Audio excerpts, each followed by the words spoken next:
আসসালামু আলাইকুম প্রিয় বন্ধুরা, সবাইকে জানাই শুভ সন্ধ্যা। তো আজকে অনেক দিন পরে চলে আসলাম গ্রামের বাড়িতে আসার পরে আমি আসলাম সলিমগঞ্জ বাজারে। এখানে আসতেই ফার্স্টে আমার চোখে পড়লো যে ইয়াসিন ভাইয়ের চায়ের দোকান। এখানে দেখতে পেলাম যে অনেক মানুষের ভিড় জমে আছে, তারপর অনেক সুন্দরভাবে চা বানাচ্ছিল। তো আব্বু বলতেছিল আর চল চা খেয়ে নিই। আমি ফার্স্টে ভাবছিলাম যে না খাবো না, পরে দেখতে পেলাম যে অনেক বড় একটা ডেকচির মধ্যে খাঁটি গাইয়ের দুধ কত সুন্দরভাবে জাল দিচ্ছে।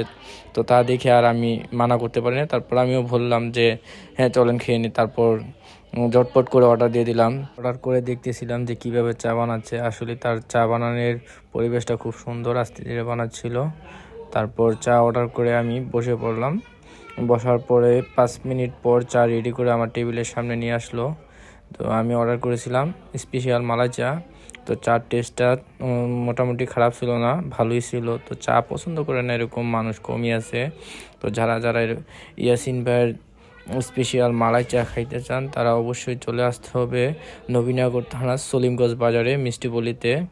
তো সবাই আসবেন, খেয়ে যাবেন।